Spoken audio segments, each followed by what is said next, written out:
falando um pouco de mundo, das viagens e do varejo nacional, o que você vê hoje assim como ponto positivo do nosso varejo?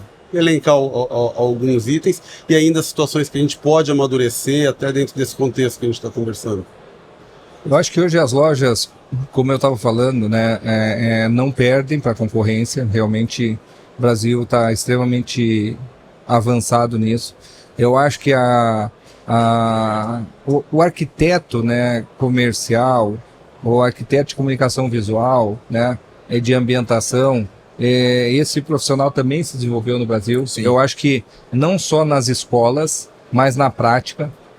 Eu acho que teve vamos dizer assim, como Cachoeira, né? Começou lá em cima, tinha lá o Manuel Alves Lima fazendo isso, tinha a Vera Zafari e tal, né? E os assistentes deles foram crescendo, foram montando outros escritórios de arquitetura, e outros escritórios, e outros escritórios, e outros escritórios. Então hoje tem uma oferta de escritórios, que eu até brinco, no meu caso também aconteceu isso em eventos, né? Ou seja, tem ex-funcionários, vários que são donos de agência de live marketing hoje, enfim. Então, é muito bacana que a gente começa a ver esse movimento até regionais. Com certeza. Em outros estados que até então não tinha esse protagonismo, já estão identificando as necessidades, já estão evoluindo. O caso da Total Varejo lá em Cuiabá, sim, né? Sim. Total Varejo Cuiabá, tu vê claramente. Vai estar conosco aqui também. Eles têm lá um trabalho magnífico. Sim. E eles estão hoje atendendo o Brasil inteiro, né? Ao contrário, né? De Cuiabá para o mundo, né? Sim, até uma forma... Isolado mais no norte, agora hoje não. O trabalho que eles vêm apresentando. O que eles vêm apresentando é qualidade, diferencial, né? É um negócio de entendimento. Então, eu acho que isso foi importante, né? Olhando para fora, a gente levou um grupo agora para a China.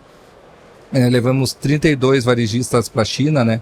A maioria supermercadistas. E nós visitamos Pequim, Xangai e Hangzhou. E nessas visitas a gente foi tanto em loja física, quanto em empresas de tecnologia, software, e empresas que têm hoje um controle de toda a cadeia de entrega do começo ao fim, inclusive com produção. Então, por exemplo, né, a gente viu lá o Ding Dong, que ele começou fazendo uma solução de delivery. Aí ele começou a ver, mas o tomate que chega no cliente não é bom. Aí ele começou, né, a pegar o feedback do cliente e ele disse, então eu vou ver uma fazenda que me atenda com a qualidade do tomate que o cliente precisa. Aí ele foi lá na fazenda. Aí ele, mas às vezes vem falho. Aí ele foi na semente. Aí ele, mas às vezes o cara perde ali no estoque, ele não controla bem. Aí ele comprou fazenda. Aí o chinês... um ecossistema para aí o chinês começou, exatamente, ele em 10 anos, cara. 10 anos, ele saiu de uma empresa de software para ser hoje um fazendeiro que entrega tomate. E aí, qual é o propósito dele, né? Ele disse, olha, meu propósito é que o cliente tenha o produto a mesma forma que ele abre a torneira e sai água na casa dele. Então, pureza. Assim, olha a velocidade e a clareza e a pureza que ele quer entregar o produto. Então, essa é Ding Dong, por exemplo, né?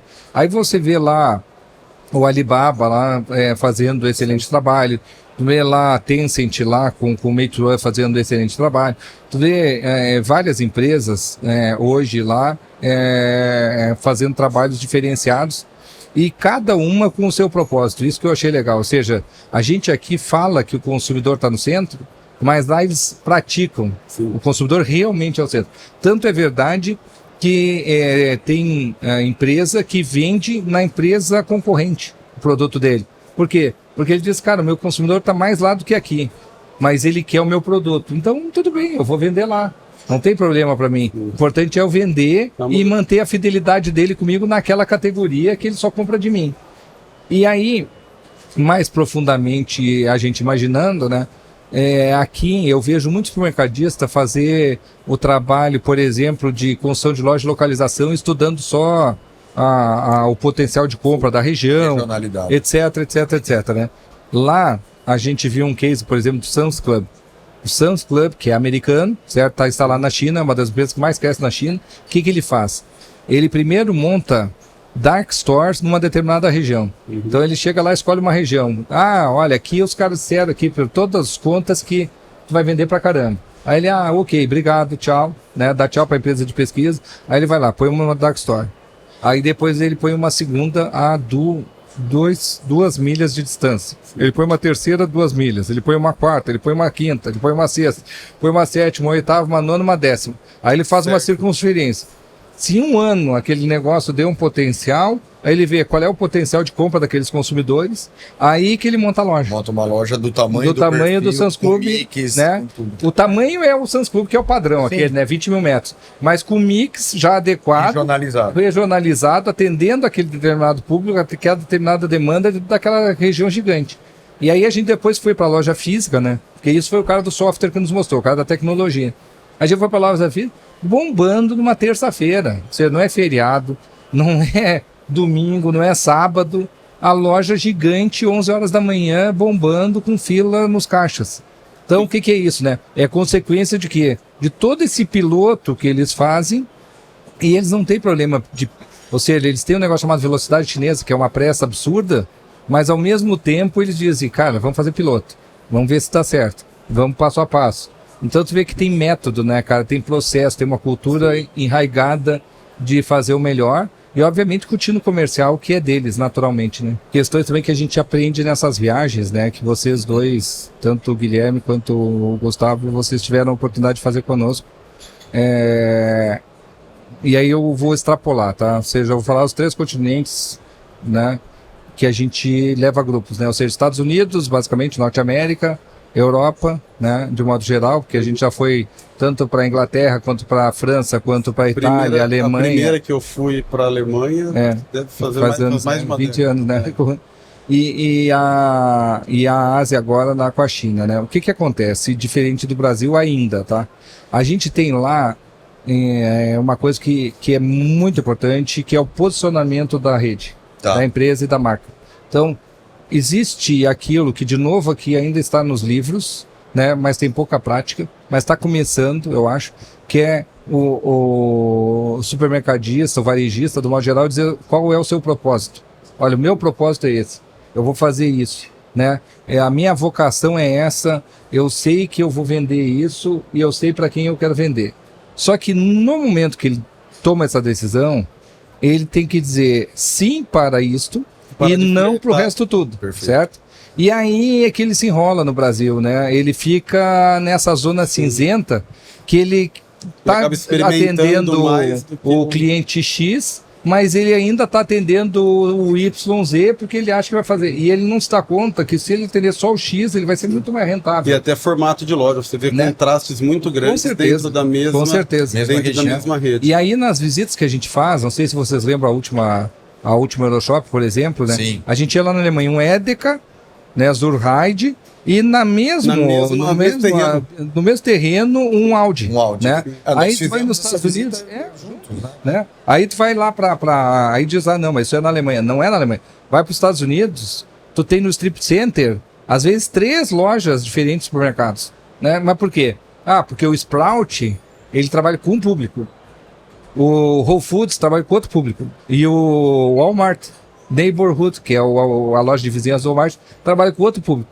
Cada público daquela região, certo? Ou seja, eu estou falando ali de 5 km de distância, compra em cada uma dessas 3 lojas que estão no mesmo strip center. Eu acabei de chegar de Nashville agora, né, faz 5 dias. E foi engraçado, porque eu tava indo na Bourbon Street, que é aquela rua famosa dos bares. Sim. E aí eu vi um Whole Foods, né? E eu sempre gosto de conhecer o Whole Foods, porque cada lugar dos Estados Unidos, apesar dele ter ele tem um perfil, um padrão, ele se molda. Ele se adapta. Sim.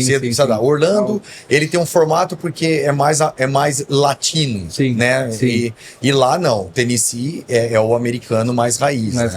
E engraçado, porque o estacionamento, você tinha uma Target, você tinha o Whole Foods e você tinha diversas conveniências que uma só vendia cerveja, a outra dentro, compartilhando um único estacionamento.